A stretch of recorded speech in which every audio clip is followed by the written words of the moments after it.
All right. Good evening, all. Thank you for joining us here on the Virtual Cantina Network. I am Dave, and I'm just going to be kind of your master of ceremonies this evening and introducing the two gentlemen that you really want to hear talk this evening. I will begin with introducing our host this evening, Mr. Jonathan Notman. Jonathan is in charge of our speaker series, the person who does all the talking, all the convincing, all the coercing, and all the interviewing for us. Mr. Notman, go ahead and why don't you introduce our guest to all of our friends for our finale of this speaker series this evening? Well, good evening, David. Good evening to our members, and thank you for that wonderful introduction. So this is the finale of our autumn 2021 virtual Cantina speaker series. We've had some wonderful guests over the last several weeks. All of them have been wonderful. And I can't wait to introduce you to this evening's guest. This gentleman has worked in over 40 film credits since 1970 as an American film editor. I want you all to welcome Paul Hirsch. How are you doing this evening, Paul? Thank you. I feel a lot of pressure after hearing how wonderful all the other guests were. I'm feeling pressured now. Oh, not at all. I'm sure you will be absolutely wonderful. I have to live up to. Yeah, a reputation that you have to live up to. Anyway, Paul really doesn't need any introduction. I know a lot of our members know a lot about Paul's work, particularly on the Star Wars movies. But for those of you that aren't so familiar with Paul's work outside of the Star Wars kind of universe, just want to kind of run through a little summary of Paul's career and his work to date. So as I mentioned, Paul is an American film editor with over 40 film credits since 1970. Paul is best known as one of the premier filmmakers to come out of the new Hollywood movement. He's collaborated with directors like Brian De Palma, George Lucas, George A. Romero, Herbert Ross, John Hughes, Joe Schumacher, and many others. In 1978, I don't know if you know this, but Paul won an Academy Award and a Saturn Award for his work on the original Star Wars movie, which he shared with Richard Chew and Marcia Lucas. He was the first person to win the Saturn Award for Best Editing twice, first for Star Wars and then Mission Impossible Ghost Protocol, which was a movie that he edited later in his career. He's edited over 35 feature films, including The Empire Strikes Back, Star Wars, Ferris Bueller's Day Off, Mission Impossible, Planes, Trains, and Automobiles, Footloose, Carrie, Falling Down, Phantom of Paradise, Obsession Below, The Secret of My Success, Steel Magnolias. I could go on. The list is endless, and a lot of movies that we've all grown up with and are all very familiar with. And one of the movies that Paul worked on was Ray. Ray received a second Academy nomination in 2005 and the American Cinema Editors Award for Best Edited Feature. In 2019, Paul published his first book. I hope there'll be a couple more. Let's see. It's called A Long Time Ago in a Cutting Room Far, Far Away, My 50 Years of Editing Hollywood Hits. The book chronicles Paul's life and career starting out as part of the new Hollywood movement and beyond. Paul, what an incredible career. What an incredible experience you've had throughout your life in working with such wonderful creative individuals, directors, writers, cinematographers. You know, I just don't know where to begin to actually talk to you about this stuff. But, we'll mainly talk about your book. But what an incredible career you've had. And, I think a lot of us recognize your work and some of the achievements that you've had throughout your life. Yes, I've been extraordinarily fortunate to be able to meet and work with such talented people. I mean, filmmaking is a team effort, and editors are a little bit like point guards in basketball. You can only get an assist if the player you pass the ball to scores a basket, or in baseball, if you have to get a run batted in, somebody has to be on base in front of you. So our success as editors depends on the success of the people we're working with, and I've been, as I say, I've been extremely lucky in that regard. That's very true. It's teamwork makes the dream work. So, Paul, this evening, what I'd like to do... Make that up? I don't think so. Oh. I couldn't get the copyright on that one, trust me. Anyway, so what we would do for the next, just about an hour or so is just to kind of walk through, this is the virtual cantina, just to walk through your upbringing, your beginnings, your career within film editing, and then through your career, particularly in the Star Wars realm, if you like. So I see it as a trip down memory lane, just to share some anecdotal kind of experiences that you had while working on the movies. So for those of you that don't know, Paul was born and brought up in New York City. He's the son of Joseph Hirsch, who was at the time a renowned painter. And after some time, during his formative years, he moved to Paris. And I know that you speak fluent French, Paul, which we could probably do after this evening's conversation. So as a young man growing up in New York and Paris, I understand that you loved going to the movies. What were some of your early influences and inspirations in movies that you saw when you were growing up? Well, as a child in Paris, I used to like to go to American movies. And, the French have this passion for American films. And they, I don't know if it was quite to the extent that it became later when I was a kid, but they always had Hollywood movies playing in Paris. And they would play them in the original version, which meant in English with subtitles. So I would go to American films, and it was sort of my way of keeping touch with my home country. And I remember seeing two films in particular made a deep impression on me. One was An American in Paris with Gene Kelly, in which he played a painter. My father was a painter. And in the film, Gene falls in love with a dancer, and my mother was a dancer. And I was the American in Paris. So I think I must have seen that picture about 20 times. And then there was another film called King Solomon's Mines, which I discovered later had won the Academy Award for film editing. But what really attracted me to the film, first of all, it feels very authentic. I'm not sure where it was shot, but the entire soundtrack is made up of African music recorded in Africa, of course. So it has a very authentic feel, and it's a great story, of traveling across deserts, through jungles, and facing all sorts of terrors, and finally finding the pot of gold at the end of the story. But I remember those two in particular. And then there were, I used to like sort of, costume films. I remember seeing Ivanhoe, and with Robert Taylor and Elizabeth Taylor, I believe, the two Taylors. That's right. And then what else? Then, of course, I saw some French films. There was a film starring Gérard Philippe called Fanfan la Tulipe, which was very popular. It was sort of a swashbuckler kind of film. And so, yeah, the movies were always the most exciting thing to me. I mean, especially ones that involved music, because my really first love, my real love is for music. Although I'm not really a musician. I played the drums in school. I went to the High School of Music and Art in New York, which is a specialized school. You have to take a test to get in. I had to audition and prove that I could read music, which I could barely. And so I'm not a great musician, but I'm a passionate music lover.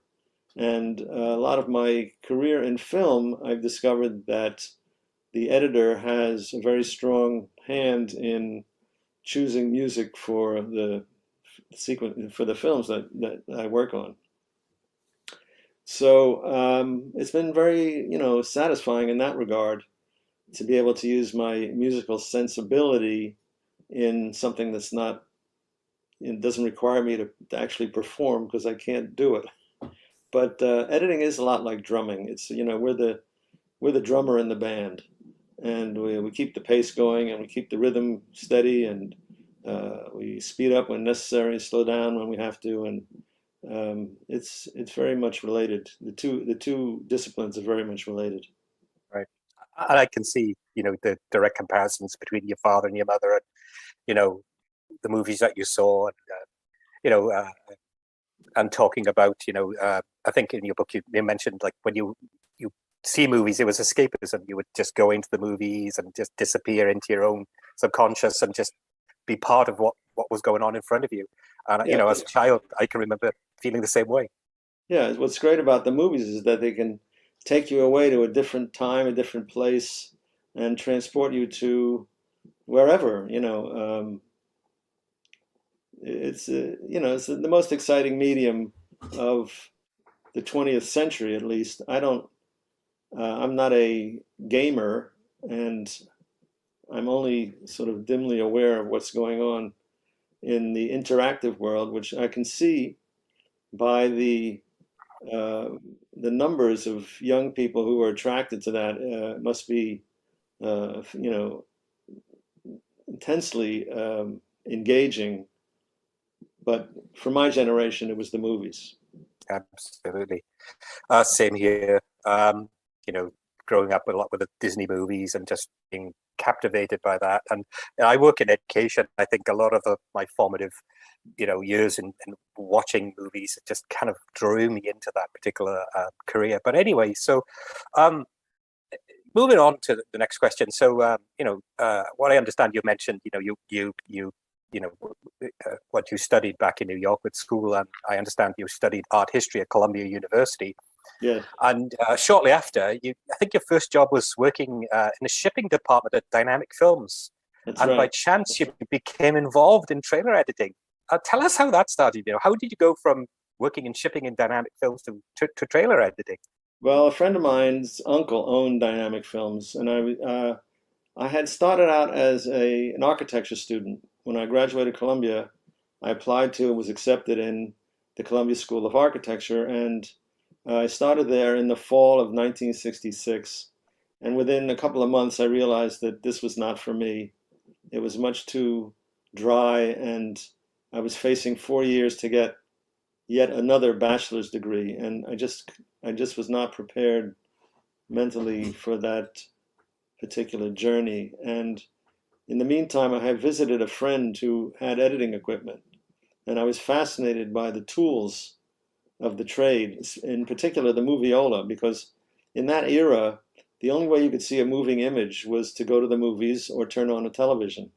There were no videotape recorders yet, and there was no such thing as pause or rewind or fast forward. It was all coming at you at sound speed, and you had no control over it. And here was this tool that would let you stop on a frame. The great thing about film is that it's a series of little photographs, thousands of little photographs, and with the moviola you could stop and look at each frame as a still photograph. So that really excited me and intrigued me. And I had no idea what editing was, but I decided I wanted to learn about it. And this friend of mine's uncle had this company, and they hired me as a gopher. Go for this, go for that, and I was delivering packages. I would take the work prints from the editors at the office, take them to the negative cutter, and then I would pick up the cut negative from the negative cutter and take it to the lab, and then I would pick up the prints from the lab and take them back to the office, mount them on reels, put them in boxes, and ship them out. So in my first 2 weeks doing this job, um, I met a negative cutter who was looking to hire a trainee. Uh, and it was an entry-level job. You didn't have to know anything. And I asked one of the editors at the office, did he think it was a good idea, And he said, well, you'll be handling film instead of packages.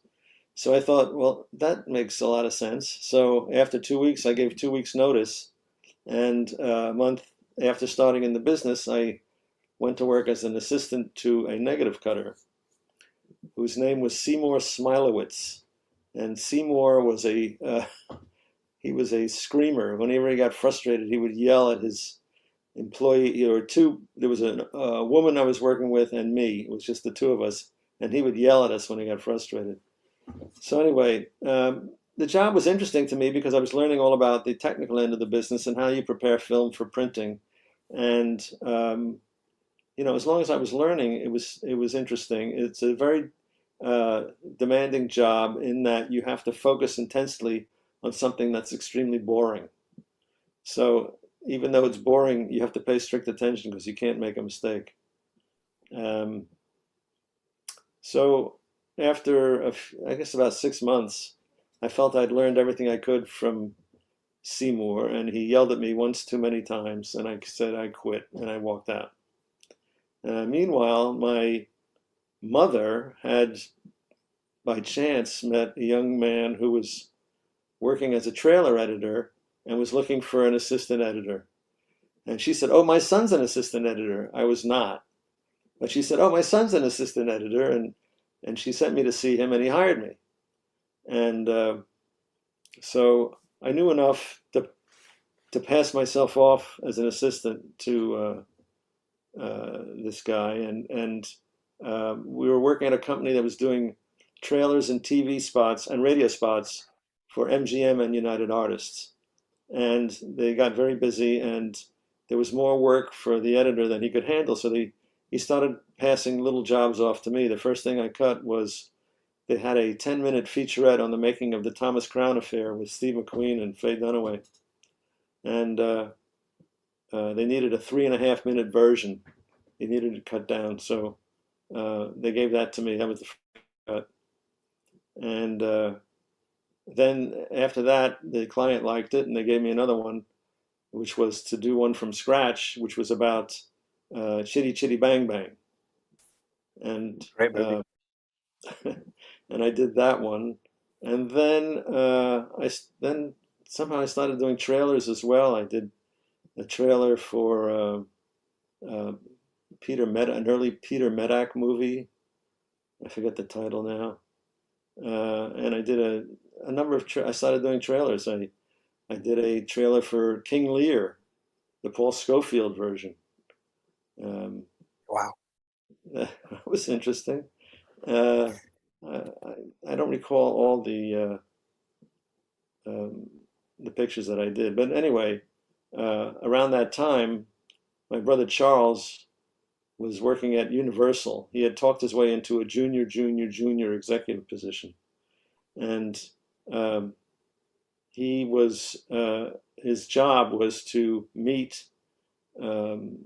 writers and directors in New York who were looking for financing for projects. And I think that because they turned down all his recommendations, I don't think they ever were serious about looking for people. I think they just needed somebody to be the lightning rod, where they could say, "Oh, you want financing? Go talk to Hirsch. You know, he'll take care of you." And they never greenlit anything that he recommended. So one of the directors who had come to him with an idea was Brian De Palma. So he and Brian wrote a screenplay loosely based on Godard's Masculine Feminine. It was about young people in New York. And in particular, it was 3 guys who had been drafted by the Selective Service to serve, and this was 1968, the height of the Vietnam War. Vietnam, yeah. So the film was called Greetings. Greetings is the salutation in every draftee letter. If you get a letter in the mail in those days and it said greetings, you knew you were going up to the draft board. So it was called Greetings, and one of the 3 guys about whom the film was Bobby De Niro. That was one of his earliest pictures.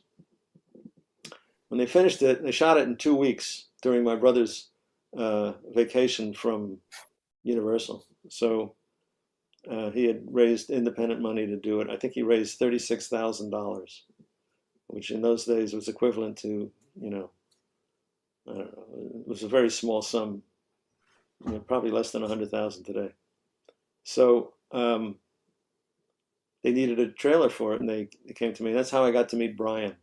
And Brian and I just kind of hit it off. He had gone to Columbia a few years before me, so there was a bit of a connection there. And just temperamentally, we just clicked. And I did this trailer for Greetings, and then the picture came out. It was sort of a mild success, and it won the Silver Bear at Berlin. And the releasing company, Sigma 3, decided to give them some money to do a sequel entitled Son of Greetings. And I was hired to be the editor. And during the course of the making of the film, we changed the title to Hi Mom. And that was my first film. I was 23 years old. I knew nothing, but I was armed with the confidence of the deeply ignorant. I thought, yeah, I can do that. I can cut a feature, no problem. Say yes and ask questions later. Well, I really was confident. I Yeah, thought, yeah, I can do that, but I didn't know how much I didn't know. So yeah, I remember those years. that's how I got started. So you basically cut a trailer for the movie Greetings for Brian, and then you went on to edit 5 movies. As you mentioned, Hi Mom, Yeah. Sisters, Phantom of the Paradise, which I've seen, is a wonderful movie, Obsession, and then of course Carrie. Everybody knows Carrie. I remember growing up seeing Carrie. You terrified me. You absolutely terrified me with that movie. Boy, But what a Carrie was our first bona fide hit. yeah, absolutely wonderful movie. And people still talk about that movie to the day. At the time, I think it was one of those movies that was released that was just everybody was like talking about it. You have to see it. The ending is just an incredible movie, and it still holds up today as one of the greatest horror movies I think of all time. There's no doubt about that. Yeah. But I saw it recently. I guess, well, let me see when it was. It was a few years ago. I guess it was the 40th anniversary. It must have been 2016. Yeah, the 40th anniversary. And I was struck by how uh, simple and clear the picture is. It's yeah, very straightforward. yeah, These girls torment Carrie, and the gym teacher punishes the class. hmm And one of the girls feels so guilty that she asks her boyfriend to take Carrie to the prom, and another of the girls is so angry that she decides to play a prank on her. And basically, that's the story. And so it's very simple, it's very clear, and there's not a lot of fat on it. It's a yeah, good length. I find a lot of movies today just go on and on and on. yeah. It's well written. It's to the point, and it leaves a mark on you. I think whichever way you look at the movie. But so, just as I mentioned, you edited 5 movies after, the cutting a trailer for Greetings, Hi Mom, Sisters, Phantom of the Paradise, Obsession, and Carrie. Now, I know, I've done my research, that Phantom of the Paradise changed your life. So, question for you. At an after party of the screening of Phantom of the Paradise, you met someone who would lead you to edit other movies. Tell us a little bit about that chance meeting. Yeah, so Phantom of the Paradise was an independent production that was picked up as a negative pickup deal by 20th Century Fox. And they had a screening on the lot in Los Angeles. And I was still living in New York at the time.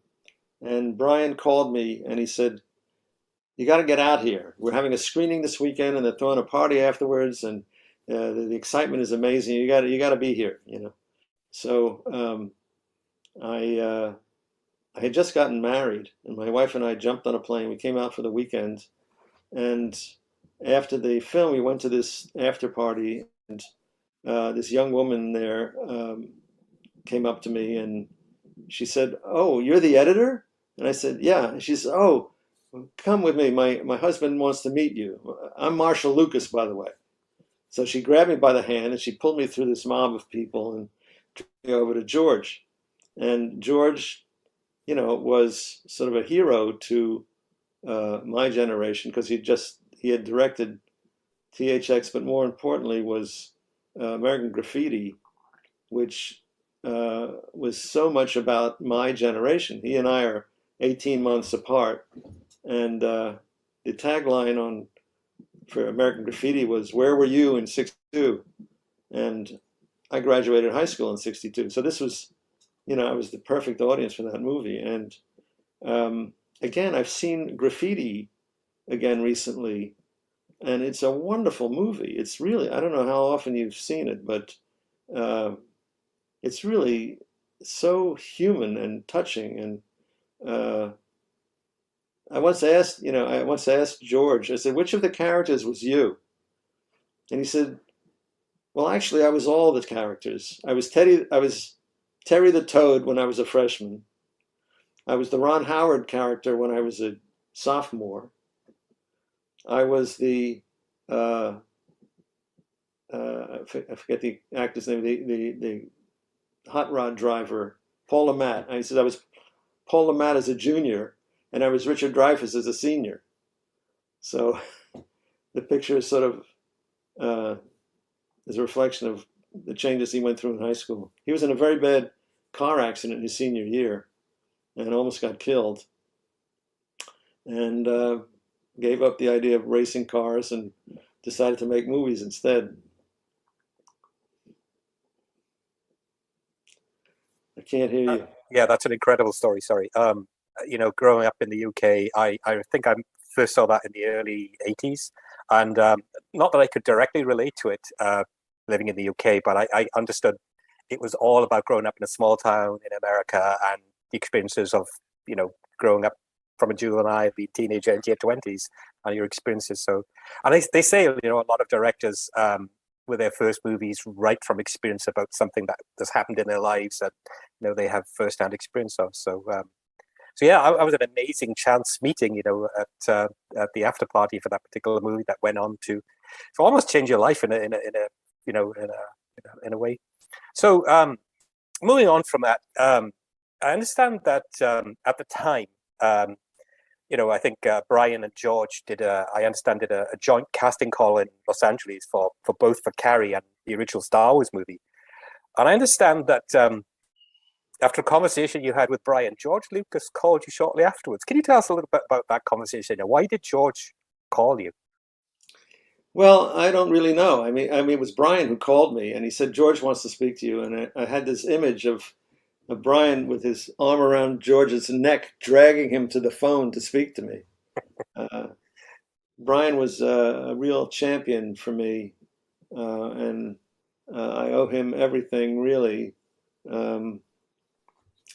My brother gets upset if I don't mention that I met Brian through him, so I have my brother to thank for meeting Brian, but Brian was really my mentor for many years and encouraged me and empowered me and generally, advocated for me. And anyway, George said, I'm doing this picture. I already have an editor for it, but I'm going to do another one after that, and I'd really like to work with you someday. And I said, great, and I went home and I said to my wife, George said he wants to work with me someday. I sort of wish it was the picture he's doing now, but I guess that's not possible because I was about to start on Carrie. Mm. So, yeah, and, I didn't think it was going to happen. And sometime later, when I was already cutting Carrie, they shot Carrie out in Los Angeles. I was still living in New York, so we were working on opposite ends of the continent at that point. And while I was working on Carrie, I went to dinner at the home of Jay Cox, who was married to an actress named Verna Bloom. Jay was movie critic, and then he became a screenwriter. And he was a friend of George. He'd been over to England and visited the set, and he came back with a book of production stills. And I looked through the stills, and it was just astounding. There was, shots of the R2 and the 3PO and the Jawas and the Sandcrawler and the Stormtroopers and Darth Vader and some of the other droids. And it was just, so fantastic. I went home and I said, I know George wants to work with me someday, but I really wish it could have been this one. Boy, this one looks great. And even the title in those days, Star Wars, the most far out and imaginative science fiction film ever made at that point was 2001, where the destination was Jupiter. That's right. Now, here's a title that was talking about Star Wars. It's like much further and deeper into space than just our own solar system, So anyway, they Brian and I, finished. We were working on Carrie through the first 6 months of 1976. George was shooting in England and North Africa, and at the end of principal photography, he and Marcia came through New York and told us they had let their editor go. They were not happy with the cut that he had delivered, and they didn't get along with the guy particularly well, and he wasn't really uh, enthusiastic about the project, and they had already hired Richard Chu out in California Mhm. um, to work on the film. And anyway, we showed them a cut of Carrie. Essentially, it was the final cut of Carrie. Right. And a couple of weeks later, I got a phone call from Marcia. She said, "We need help. We're never going to finish in time if we don't get more help. Can you come out and work on the film?" Mhm. And so that's how that happened. So he was setting you up, I think, for the initial conversation to probably edit on the second movie, which was Empire Strikes Back. But in a way, good for you, bad for the other editor that you recognized your talent and said, we'd like to get you involved with the final edit of the original Star Wars movie, which you really wanted to work on. So it worked out perfectly. Yeah, it was amazing. And I think really Marcia had a big hand in my being hired. Yeah. She obviously had heard about you, spotted your talent, and as all great wives do, they're behind us men, and they kind of come and meet somebody that I think you'd like to meet, and the rest is history. So moving on from that, so you Richard Chew and yourself were tasked with editing the original Star Wars movie. So tell me a little bit about some of the obviously you're working with somebody else's work, the gentleman that you said that was let go, the previous editor. So what were some of the challenges and inspirations for that cut?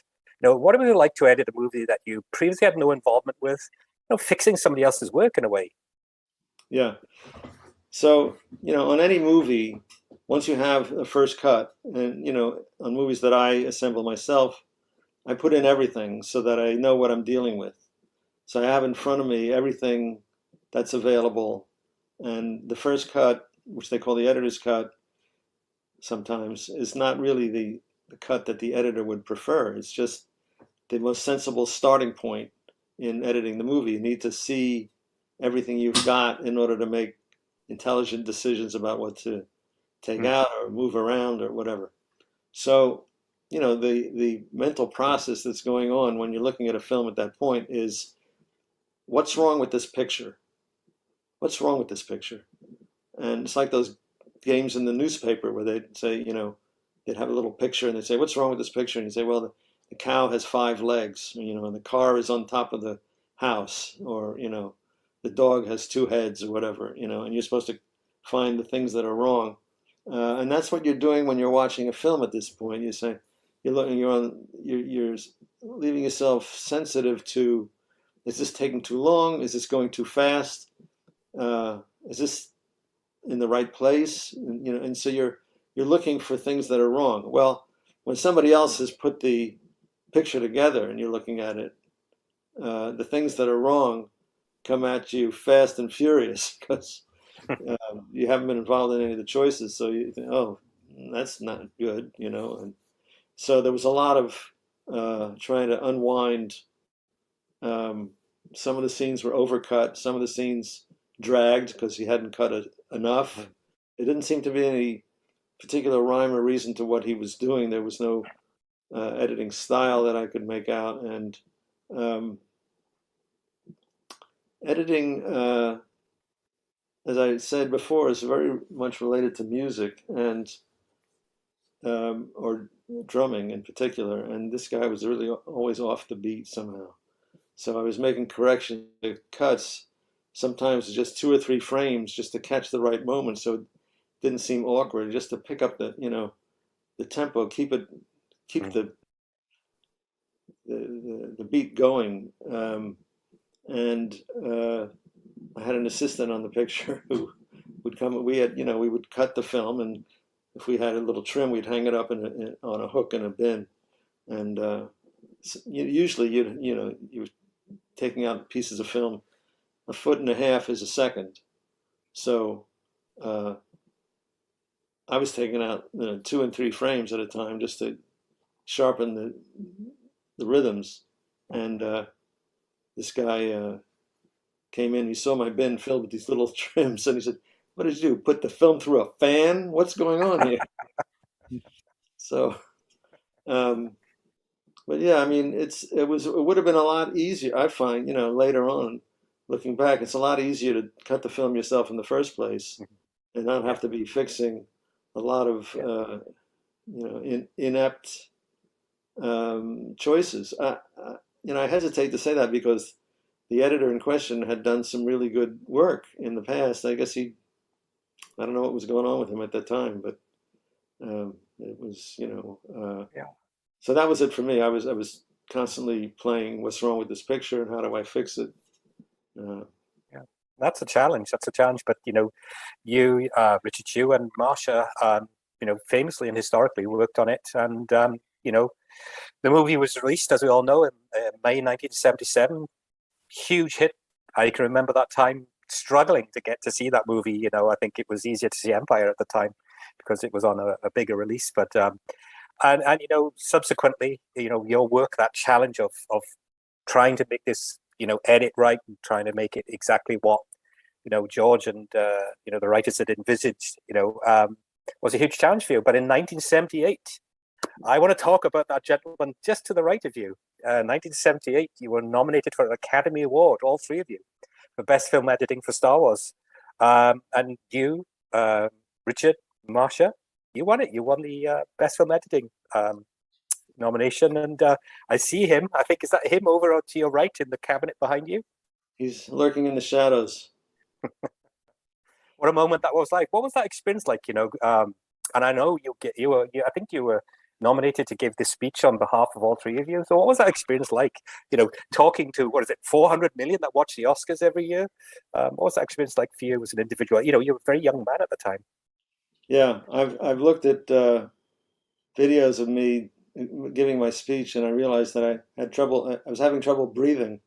Uh, yeah, it was terrifying, And I told George before the show, I said, in a way, I hope I don't win. I don't want to have to give a speech. He said, well, look at it this way. You have, 30 seconds of terror, and then you get to keep the statue for the rest of your life.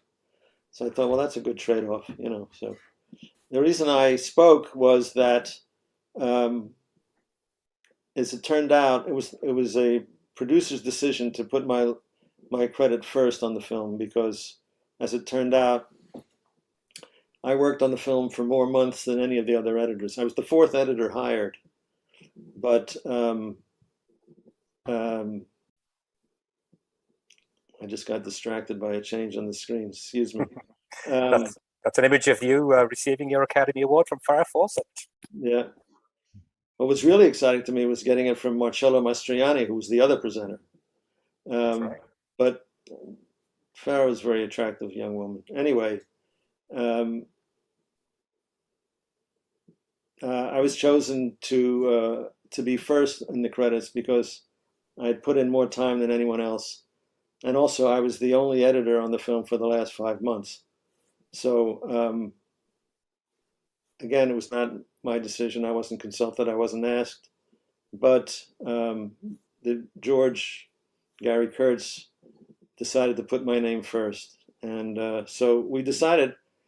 During the commercials, the announcer would come on in the auditorium and he would say, if you're multiple nominees, choose a spokesman, and only one person can speak. And I got together with Marsha and Richard, and I said, screw that.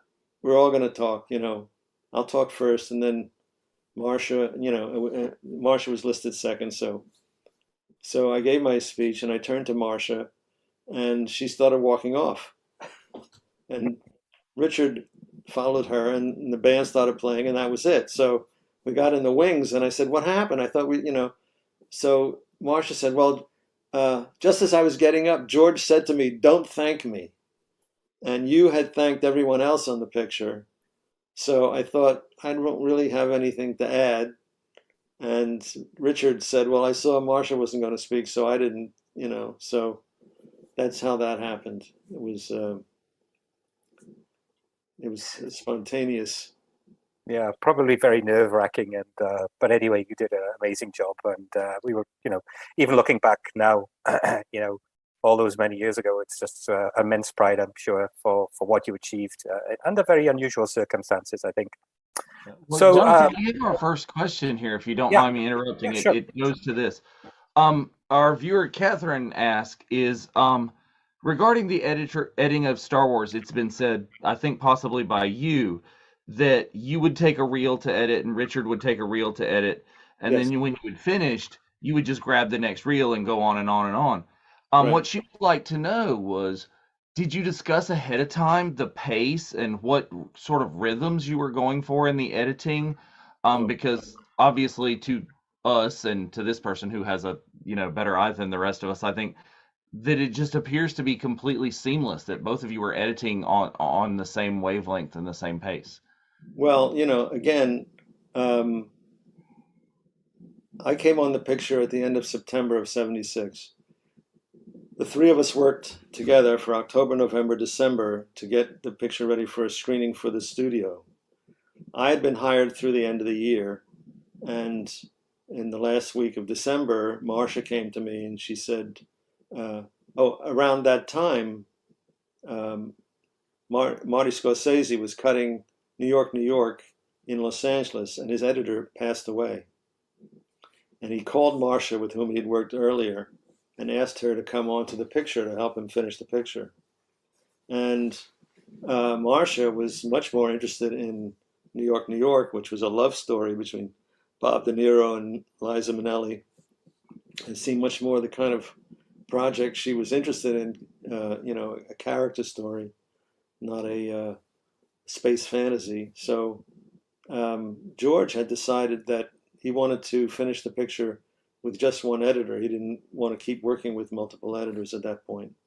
So I thought she was coming to me to say, thank you so much for your help and goodbye and good luck. And instead she said, George wants to finish the picture with one editor and he wants it to be you. Because I thought since Richard had been hired before me that he would be the obvious choice to stay on. But he had been offered the same deal as me, apparently. I didn't know that. So, so I said, yeah, I'd love to. So then during those subsequent months, there was a lot of reshooting going on. We reshot the Cantina sequence. We shot a lot of footage of stormtroopers, not stormtroopers, but Imperial, I don't know what you call them, weapons masters firing pulling levers and pushing faders on video machines, standing in for the Death Star weapon, and then the R2 in the canyon, and there was a lot of stuff. And then so during those subsequent 5 months, January, February through May, I basically had a hand in everything. I mean, I went back and I sort of touched each scene. So the consistency and the continuity you're talking about may have resulted from that, because I did sort of run it through my typewriter, as it were. Very cool. Thank Great you. story. Thank you for letting me All interrupt. of all of which was, of course, with George's approval. Mm. Of course. So, Paul, moving on, fast forwarding, if you like, to March 1979, right? You had that conversation with George. He obviously, in my opinion, had outlined you to be editor on Empire Strikes Back, as you mentioned, and you were assigned as principal editor for that movie. And I'll mention your book in a short while, but there's a experience that I read in your book about moving to London, right? You were, I think, given a house in Boreham Wood, which is near Hampstead in London, in March 1979, and you moved there with your wife. The house was not in Boreham Wood.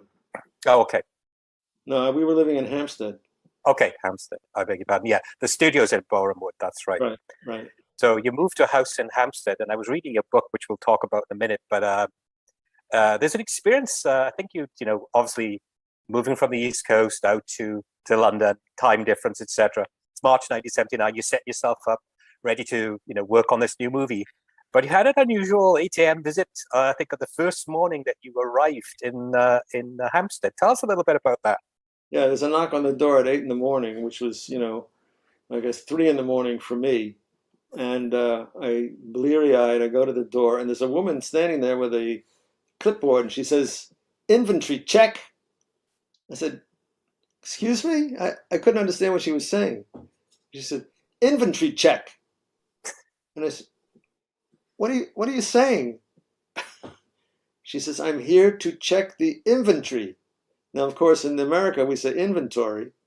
Mhm. So it took me a while to grasp what she was talking about. So we went in the house, we counted every spoon and fork and, a little tchotchke on the shelves. And, so that was our first experience, inventory check. Yeah, I remember reading that in the book. I remember thinking, you've flown all that way. You're setting yourself up to work on probably one of the most anticipated movie sequels of all time. And just individuals ringing the doorbell at 8 in the morning asking you to run through the inventory with her. That's an unbelievable experience. It was funny to read that in your book. So anyway, I was just baffled. I don't know. I don't know what you're saying. yeah, absolutely. So then, obviously, you settle in, you have your wife with you, and you get used to the time difference, and you start work at Elstree on The Empire Strikes Back. And so, tell us a little bit about the difference in working or editing, I think, on the original movie to working in London. I mean, what were some of the differences of that experience for you, and what lessons did you learn from the original production to this production? Well, as I said, I was the fourth editor hired on the first film, so I was nowhere near any of the shooting. And, it can be fun to be around the set. The shooting was so complicated on Empire that they were able to produce only a very limited amount of film every day, to George's great frustration. This film was scheduled for 16 weeks of shooting. They shot 29. And but they would shoot a scene. We were shooting the ice planet at the outset, and there were gun battles in hallways, and they would have to load, the special effects guys would load a little explosive charge in a wall for where later on the animators would put a laser bolt that would hit that spot and it would explode. And every time they did a take, that little spot of explosion would leave a big black mark, so they'd have to repaint it and plant a new charge, and to do a second. So, and then there was a lot of steam, and controlling the amount of steam was tricky. Some of it was too much, too little, and it was a very complicated, a lot of moving parts in every setup. So I found myself able to keep up with camera very easily. And a lot of times I was done cutting everything I had by lunchtime. So I'd go on the set in the afternoon. They'd say, "What are you doing here?" And I'd say, "Well, I'm out of film. Can you give me some more film? I need something to cut." And but it was, good. I had some good experiences getting to know Carrie and Mark and Harrison a little bit, and yeah, it was. And here's a great picture of you, Mark, Harrison, and Irving Kirsch, or Kirsch, as you called him, on the set of Echo Base, I think. Yeah, my brolly. And I can see you've got an umbrella there, so you're probably used to London weather at that time. Yeah, when bald guys have to worry about that kind of thing. We're the first to know when it's raining. And so, I've again read your book and a lot of your experience of living and working in London at that time. One thing is I picked up on, and I'd love our members to hear this story. While you were working on Empire Strikes Back in London, I understand Gary Kurtz approached you one day. You were just mentioning a minute ago you didn't have a lot of film to edit at that time, but Gary approached you and asked you to cut a trailer for The Empire Strikes Back. Yeah. At that time, and what I thought was unusual, you had to hire some help for a voiceover. Tell us about that story and who you coerced into doing a voiceover for the trailer. Well, I wanted it to be an American voice, and Mark Hamill's wife, Mary Lou, was pregnant at the time, about to give birth, and Mark was under a certain amount of pressure, I guess, because he walked around the studio with a cardboard sign hanging from his neck that said, "Don't ask." I guess people are always saying, has the baby come yet? Has the baby come yet? So he just had this sign on him saying, "Don't ask." So I thought, well, I guess I'll just leave Mark alone. And so I went to Harrison. I said, "Listen, Harrison, I've cut this trailer, and I need someone to do the narration." He says, why me?" I said, "Well, I wanted an American voice." He said, "You don't have much choice, do you?" I said, "Not really." So he said, he was reluctant at first. I said, "Come on, it'll just take you half an hour at the end of the day. We'll go to one of the studios, we'll knock it off. So he said, he agreed to do it. And I had him play it like a newsboy with an extra edition, extra, extra, read all about it, that kind of energy. And actually, that trailer is turned up on the internet. My daughter told me this. I didn't know it. You can actually find it if you search for it, I think. And I wrote a script based on my trailer cutting experience, and had Harrison read it, and I shipped it off. I mixed it with music from the first film and some sound effects, and I shipped it off to California. And I got a phone call from someone there, and they said, "George saw the trailer and he loves it." I said, "Great." And he said, "And we love the actor who did the narration. Who is that?" And I said, "It's Harrison." They said, "Who?" I said, "Harrison Ford. One of the stars of the movie." And so he said, "Well, George wants to use him in the trailer." I said, "Great." So I ran out and I found Harrison. I said, "Harrison, we're a hit." He says, "What do you mean?" I said, "Well, George heard the trailer and he loves it. He wants to use your voice in the final version." So he said, "What?" He says, "Hold on a second." He says, people charge a lot of money for this kind of thing. How much are you getting for the trailer?" I said, "Me? I'm not getting anything." So he said, "What?" "No, I just, part of the job, cut a trailer." And he said, "That's not right. That's not right." He says, "I'll tell you what. I'm going to ask for $10,000 and I'm going to give you half." Wow. And so I said, "Okay, great." So at that point, uh, Gary came walking over and said, "Harrison, can I talk to you for a second?"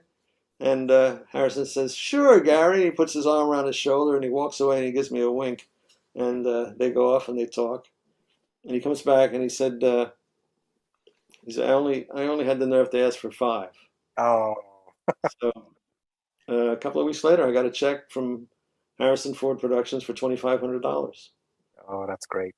Yeah, and Looking after you, Paul.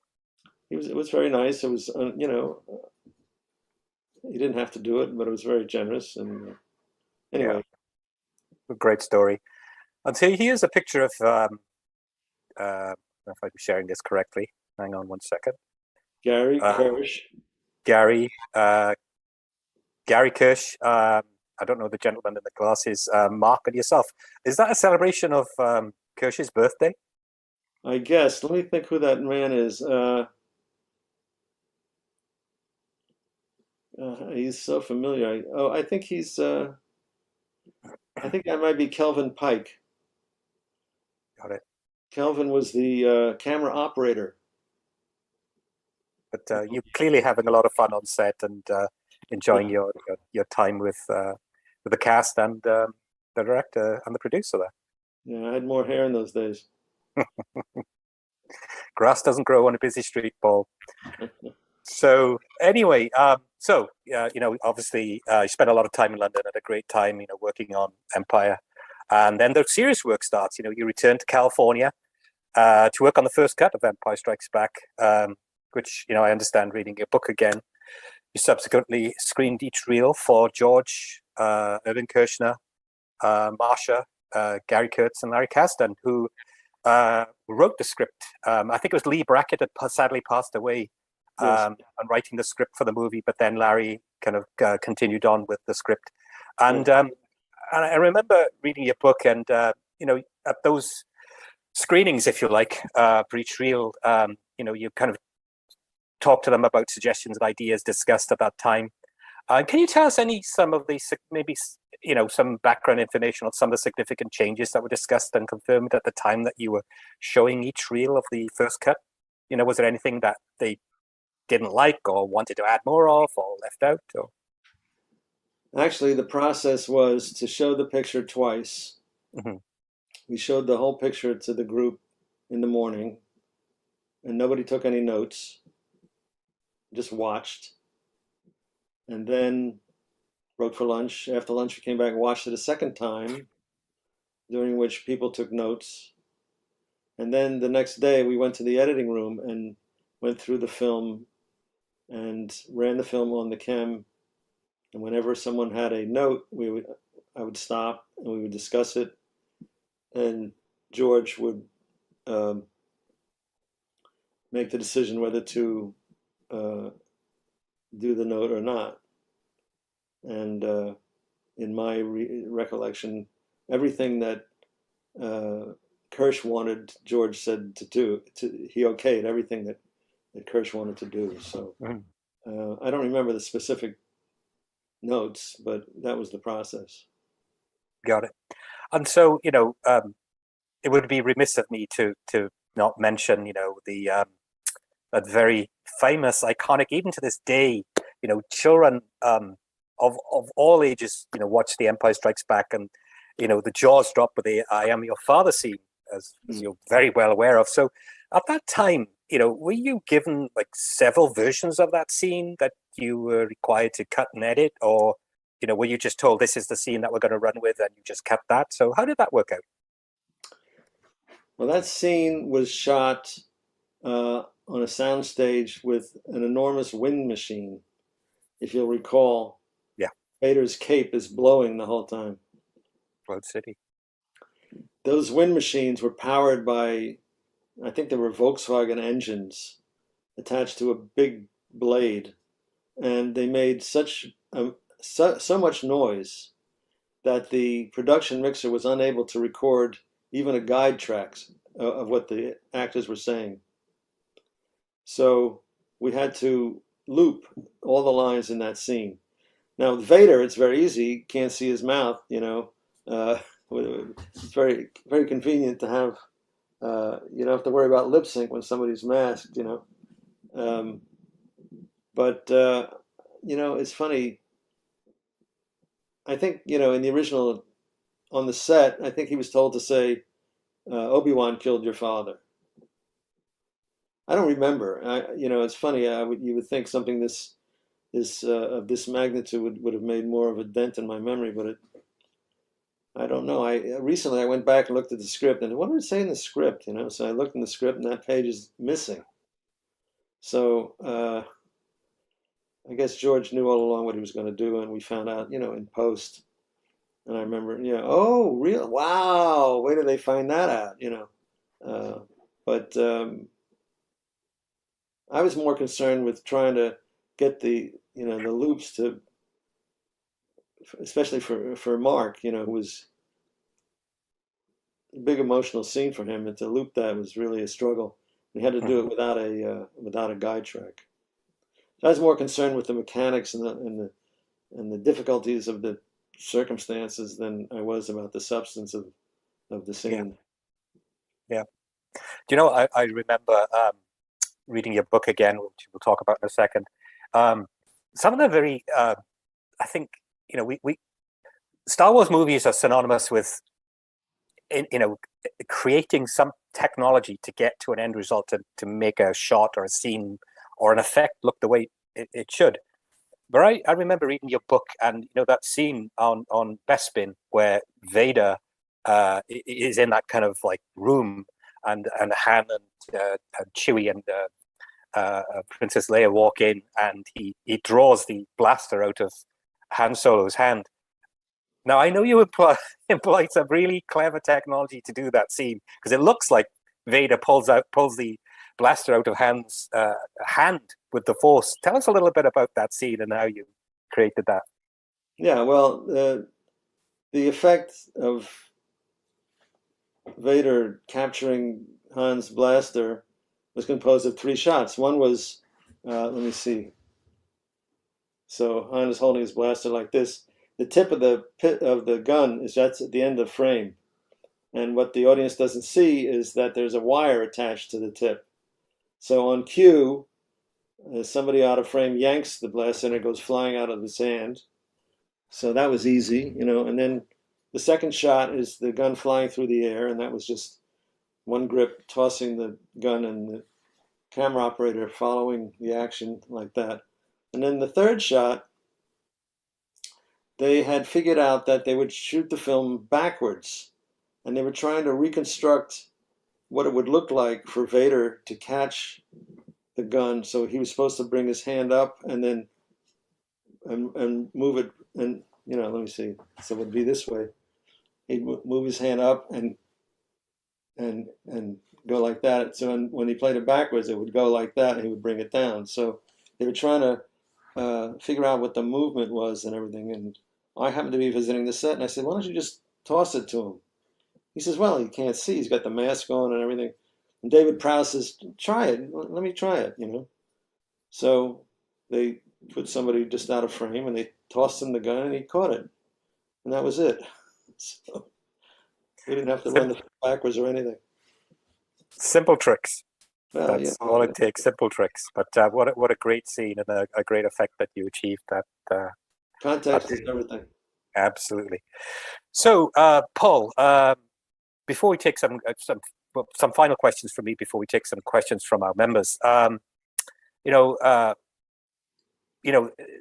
I'm sure you know, and it's not for me to say, but you know, the highs and lows of working in this industry can be quite profound, right? 1 minute it's fantastic, everything's going well, and I remember reading in your book, you know, in 1981, when the Academy Award nominations came out, you were surprised at the lack of nominations for The Empire Strikes Back. I think we all were at that time.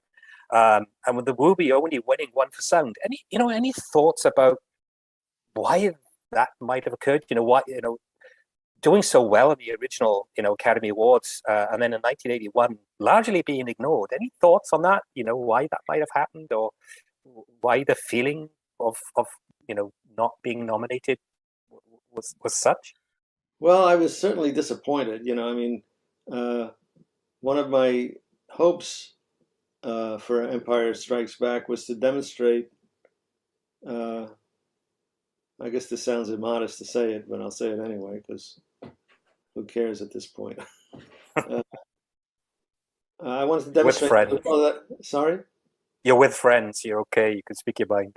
Yeah, right. 31,000 friends. I wanted to demonstrate to the world and to myself, really, that had I been given the opportunity to do the first film by myself, I could have handled it, you know. So I was that was kind of what I was trying to prove with Empire. But you know, I guess the Academy thought, well, they've already done it. You know, we're not going to give them another award for the same work. I mean, it's basically the same picture. I guess they thought. I don't know. I don't know what they thought. It's hard to know. Yeah. But it was it was humbling, and it's a good experience to be reminded every once in a while that you're not the most important person in the world. You know. Mm-hmm. Yeah, I mean, there were certainly some worthy winners that year, and some great editing jobs. You know, I remember Elephant Man being one of the movies that won really well.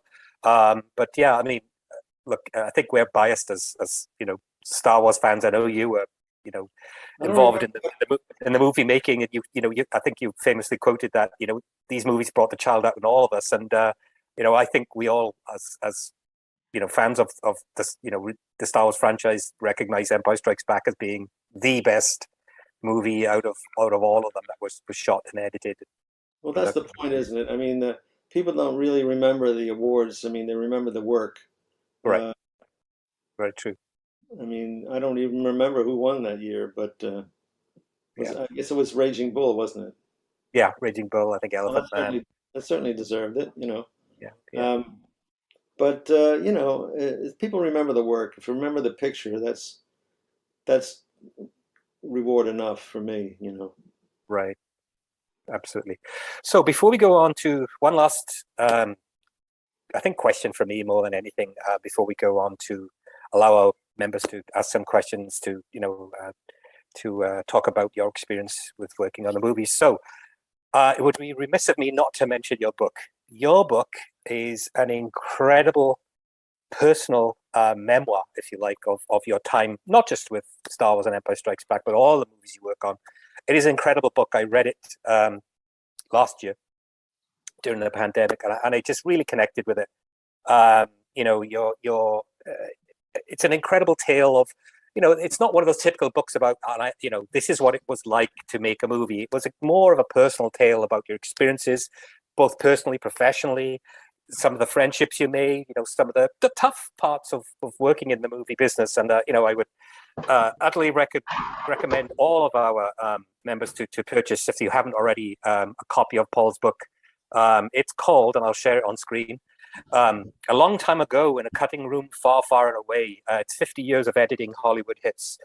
Paul's tale, if you like, his memoirs, is incredible. I don't think I've ever read a book like this, and I think it's just an incredible piece of work, and it's a great testament to your life, and I think it's well written, and I hope you write some more. Honestly, I think it's well written, and I know it's available for sale. I actually have the hard book, the hard copy edition. You can have it in audio version. It's on Kindle.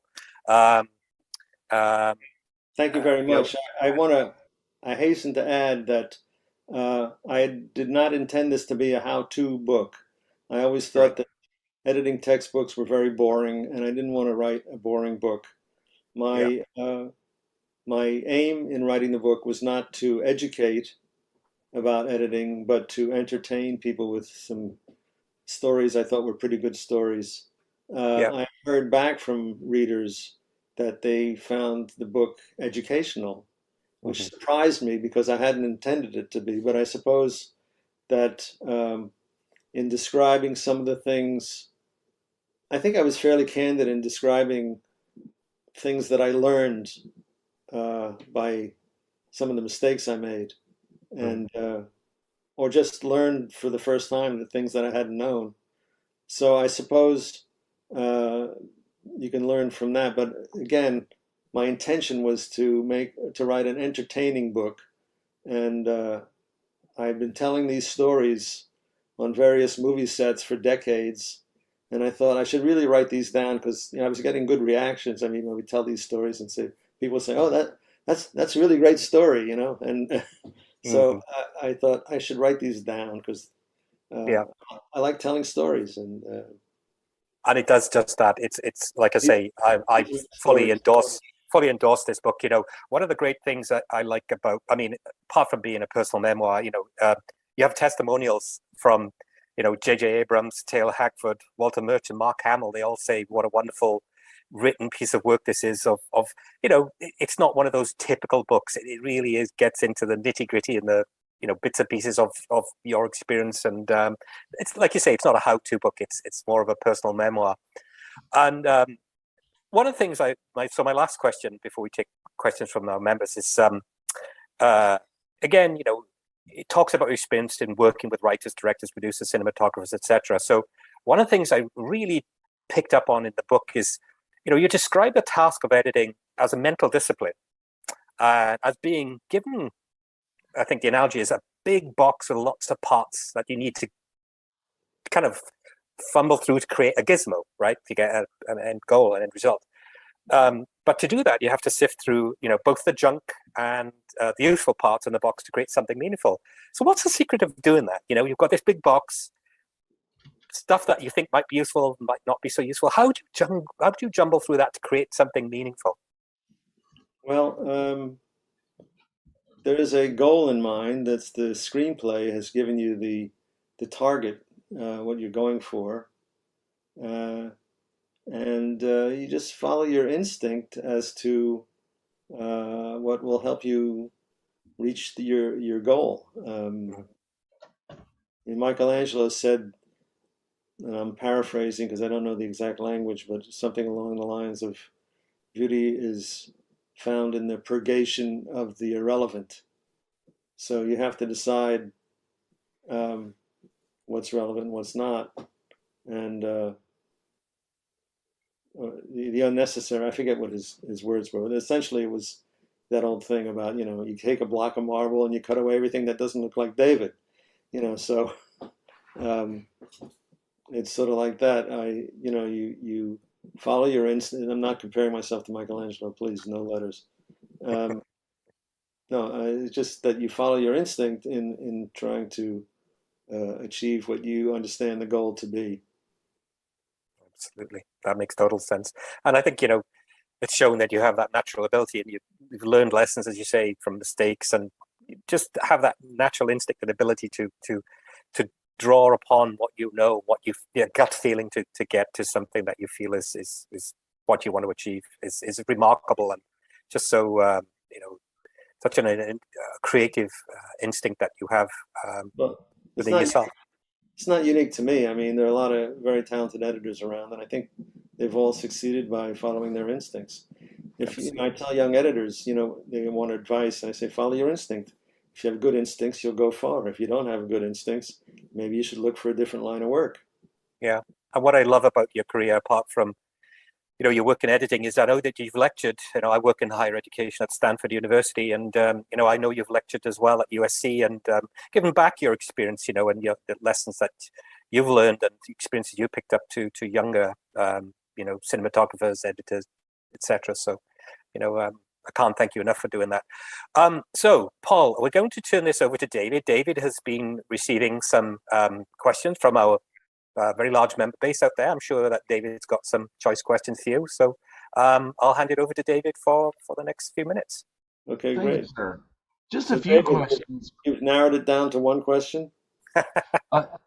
Just a few more than one, but many of our members are expressing that look at the time. You've been so thorough, and you have they expressed the awe of the stories that you're telling, and it doesn't leave them with very many questions. One of the few would be that are you able to watch movies today without an editor's eye, or is it really hard for you to separate that and enjoy movies personally? No, I think I know too much. I mean, I'll be watching a movie and I think, oh, that's the stunt man. Or, they cut there, that must be, that's the stunt guy. And, oh, this is VFX. They didn't shoot that. Or things like that. I mean, they intrude. Or look at this. I don't know how I just saw an Edgar Wright movie last night in Soho. There's a dance sequence in the beginning where this dancer is spinning this woman around, and it's a continuous shot where the dancer is never out of frame.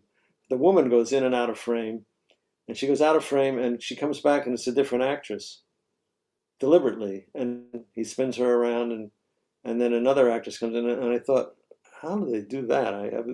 So knowing a bit about production does, sort of have it prompts a kind of a meta response in me. I think I'm not just watching the movie. I'm thinking, how do they do that? Or I saw what film did I see recently? Oh, there's a 1964 version of War and Peace that was done in the Soviet Union. I think it was directed by Sergei Bondarchuk, I think was his name. And it could only have been done in the Soviet Union because the production is so massive.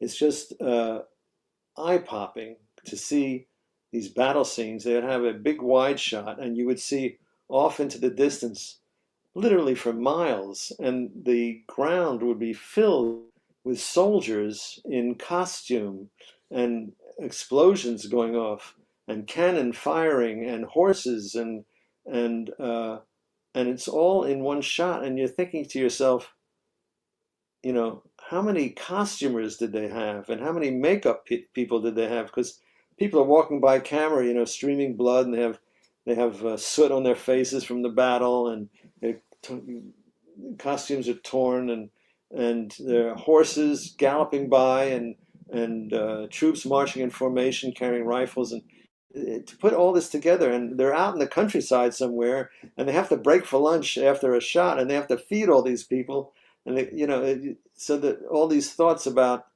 the production itself sort of, I can't just watch the movie and not think all those things, It's a shame, but it's a thing, and it's obviously a talent that has brought you much success. Another quick question, as I won't keep you very long, No, is how do you, or do you have to get in a different frame of mind to edit a picture so vastly different as Star Wars or Empire, as opposed to Ferris Bueller's Day Off or Planes, Trains, and Automobiles, which is a completely different style of picture, at least to us. Is it to you when you're editing it? Well, it's like dancing, they when I was a kid, they would teach ballroom dancing in elementary school, and you learned, you know, foxtrot or cha-cha-cha or a waltz, or and you'd listen to the music and you try to figure out, oh, this is dun dun dun dun dun, it's a cha-cha-cha, so editing is sort of like that, you look at the film and you think, oh, what's the intention here? And you say, oh, so I'm going to do this, this is meant to be funny. I'll just try to make this as funny as possible. And it's not really, I think that any good editor can cut any genre of film, although it's very common for editors to get typecast in a sense. I was lucky to escape that. I think that a good editor can cut anything, although with one exception, I discovered that to cut comedy, you have to have a sense of humor, and some people don't have a sense of humor. So that's the only exception, but otherwise, a good editor can cut anything. And last question is, it's the perennial one, and if you don't want to answer or can't answer this one, feel free. It's the which cut is your favorite? Which one of your children, which one of your babies is your favorite? Either most enjoyable to do, or just, I don't know if there is an answer for that. We could take bets. We could take bets on this right now. Well, I have a number of favorites. I would say Secret of My Success. Yeah? Why? I think that's a very underrated movie. Yeah, well, it was, about that picture, that was, Secret of My Success was #1 at the box office for 5 weeks in a row. And I don't think any picture I've done since then has ever done that. I don't think, I question this, and maybe, I think you'd have to go to Titanic to find another picture that stayed on top for weeks on end. Absolutely. But Success was very underrated. I agree. But it Absolutely. wasn't. Sorry? I love that movie. I mean, if you want to get the essence of the 80s, what else is there but that? So I have a personal story to tell you about that movie, but I'll do it off camera. I'll tell you afterwards, Paul. All right. But, Obsession is very meaningful to me because it was the last picture I did with Bernard Herrmann the year he died. And we had become close friends. So that's very special to me. And Ray is very special to me because I really, it was my first time working really with the media composer where I felt I could do things that I hadn't dared try before on film because I could actually see the result of what I had intended without sending it off to an optical house and waiting 3 days to get it back and find out they'd done it wrong, So, but some of the multiple images that I did and some of the supers and I felt for the first time I was not only editing the film, but I was like reaching into the image and editing that within the. So that was sort of a special experience. And of course, I got nominated, and it was my first film with Taylor Hackford, who's become a friend. So that's very meaningful for me. And of course, the Star Wars movies and the John Hughes pictures and the Mission Impossible pictures. I mean, I worked with Tom Cruise in a number of films, and so I have a lot of favorites. Yeah. So thanks for that, Paul. So just before we wrap up proceedings, again, I just want to say, if you've enjoyed this evening's conversation, please, as an early Christmas present, buy Paul's book. It's available on Amazon in various formats. It is an incredible book. I highly recommend it. And as Paul's just said, Taylor Hackford, who he worked with, has actually written a personal testimony for this specific book. So go read it. If you like the book, please post a positive review. I understand that helps. Yeah. At least one of our members has already posted that they have downloaded their copy of the book. They've ordered and downloaded it while we were watching. That's wonderful. So with that, Paul, before we wrap up, one thing I do want to mention, and because I'm running this specific speaker series, I just want to shout out and congratulations to your son, Eric Hirsch, for his work on The Queen's Gambit and for being nominated and for winning 2 Emmys for outstanding sound editing and sound mixing. That was an incredible series. I think a lot of people across the world loved that series, and I'm sure you're proud of Eric's work on that. And the apple doesn't fall far from the tree. You've entertained us over many, many years with all the productions and movie releases you've worked on.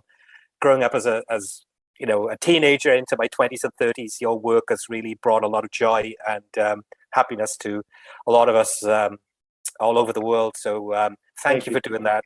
And it's been a great pleasure to talk to you this evening, and a great thrill as well for me personally. Oh, thank you very much. Okay, with that being said, David, I just want to turn it over to you for a second just to talk about what's next for our virtual Cantina series. Thank you, sir. Well, as you'd mentioned earlier, this is our grand finale of the speaker series for the fall of 2021. Had a lot of awesome content, and if you've missed any of it, or if you've missed any portions of tonight, you can catch up on all of those on our speaker series playlist on our YouTube channel, www.youtube.com/The Virtual Cantina Network. Catch up on all of those there.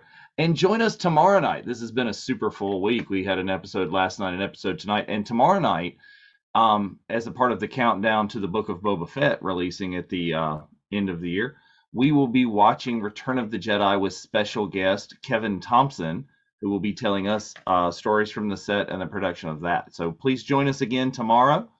And thank you all for watching. Thank you, Mr. Hirsch. And many of the viewers are thanking you right now in the chat, and we appreciate you being with us. Yeah.